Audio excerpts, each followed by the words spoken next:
Last Sunday, um, Matt issued a challenge, and he challenged us to reach out, talk to people, introduce Christ to them, because you never know if somebody needs that or not.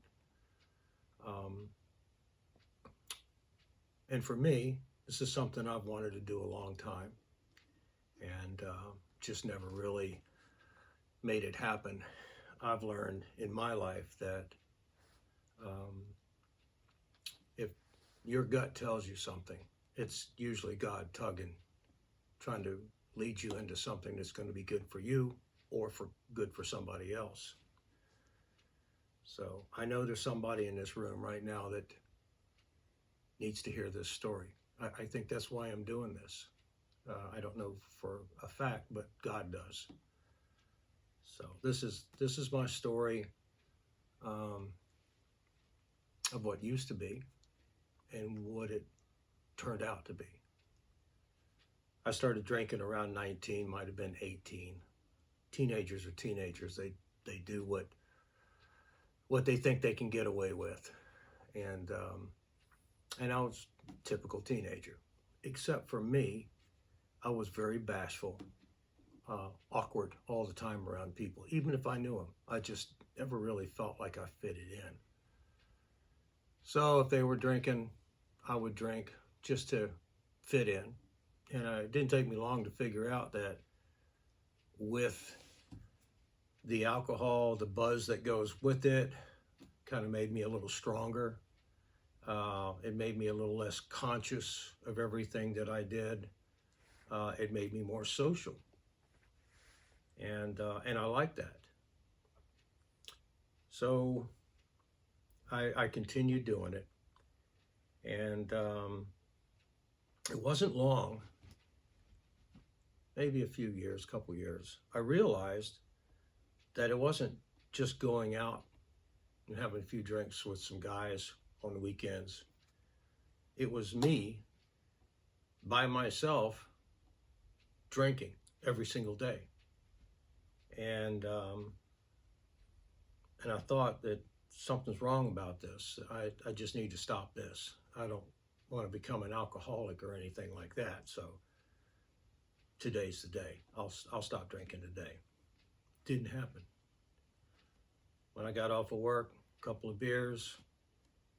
A little while later, a couple more beers. The next thing you know, a six-pack is gone. Then working on a second six-pack, and drank until I just passed out on the couch or wherever I was. it just didn't work. And at that time is when I realized that this has to be alcoholism, because even though I wanted to stop, I didn't have the strength to stop. I didn't have the will to stop. I had that will, that strength in the morning, but at certain times of the day, my triggers would kick in, and now it's time to start drinking. And I thought, well, I'll just go ahead and drink one more day and I can do this tomorrow. Well, if you're a Christian, you know all about that. That's Satan in the background, just pulling and pushing and kicking and doing what he does best. He's a liar. And he convinced me that I could put this off one more day. And I can tell you that alcoholism is a monster. It really, really is. If it gets you like that, and I believe that it can get anybody that allows that to happen. It's easy to start. It's almost impossible to stop. I started making excuses for why I drank, and eventually I ran out of valid excuses. So I started blaming my own family.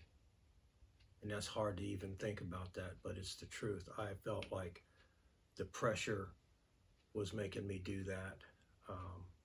Stress, work, paying a mortgage, all the stuff that normal, everyday life stuff should not affect anybody, but to a person who drinks a lot, it'll affect them. So I started blaming everybody, refusing to blame myself. And I knew it was me, but I wouldn't consider it like that. I considered it like, I'm okay, I'm just not ready to quit, or I don't want to quit. I'm not hurting anybody. All the time I was hurting everybody, just didn't realize it.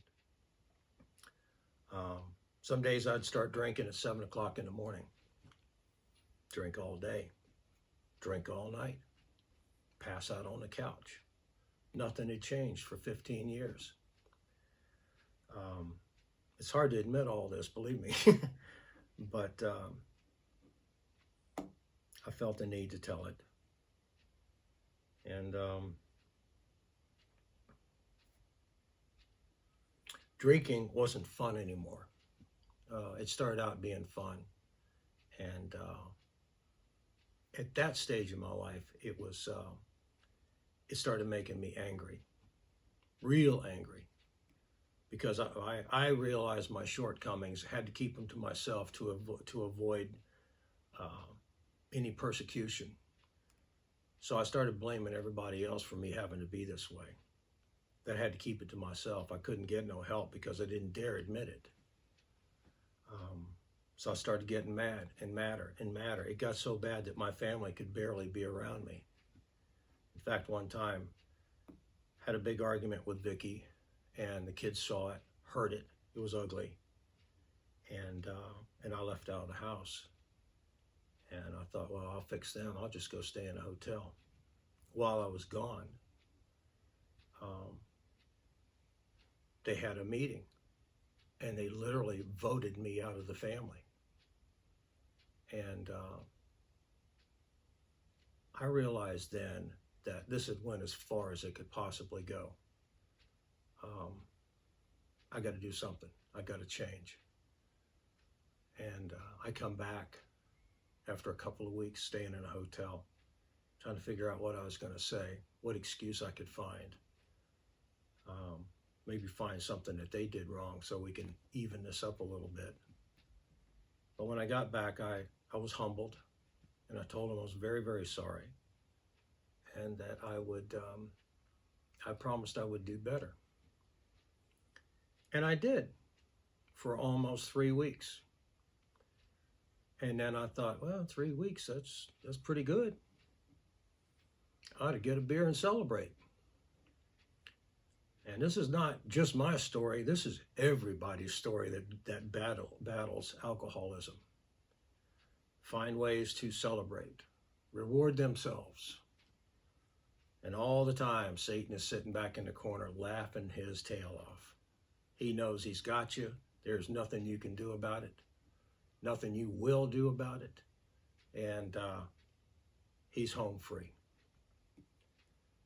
So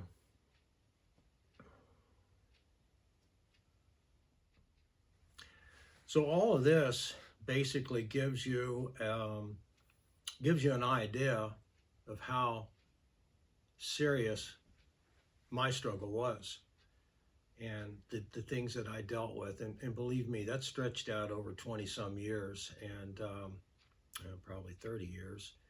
And it was worse than you heard. I mean, there was a lot more to it, but this just gives you an idea. It basically, it was me trying to do everything my way. And God will do that for you. He'll let you do whatever you want to do, because that's one thing he did, is he gave us our own thoughts and our own will. And we use that any way we want. So I tried it my way and got absolutely nowhere with it. So that was then. In August of 2009, I believe, Vicki and I were attending a little small church in Lee Hall Baptist, and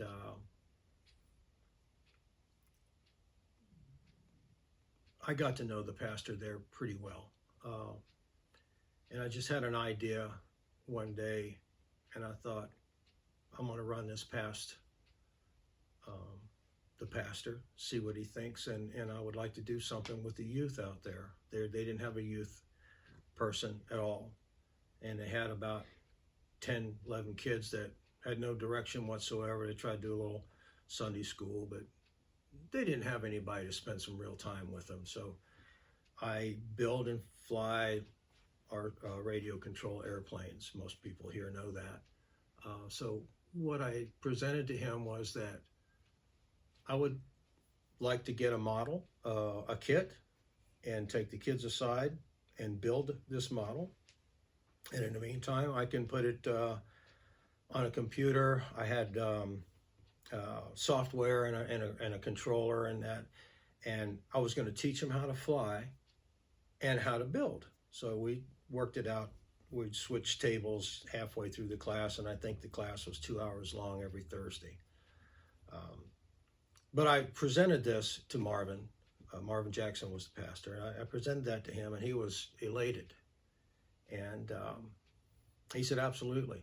Whatever you need, just let us know. Put this together any way you want to. And I was just as happy as I could be. And we talked a few more minutes, and it was time to leave. And so the church is just 2 blocks away from my house, so I was just walking. And I'm walking out of the parking lot, and it hit me like a ton of bricks. What are you going to do? How are you going to teach this class with alcohol on your breath? You can't do that. And I just looked up as I was walking. I just looked up to the sky, and I said, God, my heart wants to work for you. My heart tells me that I need to do something for you. I need to glorify you through these children. And I want to do this, but I cannot do it as a drunk. Amen. That was the end of it. And when I got home, much to my surprise, I didn't go to the refrigerator and grab a beer that whole night. And I was like, something's wrong here. Why am I not drinking? Next day, same thing. By then, I had already been on like 3 bottles of wine over 2 days, plus a 12-pack or more. And nothing happened. I had 0 cravings, urges, whatever. I had nothing. It was just as if God reached down and flipped a switch, and it was 100% gone, 100%. And I have never, since then, had any alcohol in my mouth, period. I don't have a problem not drinking. It just doesn't go there. And we went through the class. Everything was fine. We enjoyed the class. And I was just astounded at what God can do for you because of your heart. I had asked God several times, help me not to drink today. I just don't want to drink today. Help me with this, please. I'm not strong enough. And I won every time. I drank every single day that I asked God to help me. So for him to just reach down and turn this off was the only way I was going to stop drinking. And he did that for me. And anybody who drinks will know that had to be divine. It just doesn't work that way. So if there's anybody here today that needed to hear this story that might be skeptical about what God can and will do for you, take him into your heart. Talk to him. Make sure that what you say is from your heart, not something that you made up. And believe me, as an alcoholic, you make up a lot of stuff. I already know that. So I didn't ask him to help me, but he knew what my heart was, and he did it on his own. And that's my story. And I hope that there's someone here that can benefit from that. Thank you.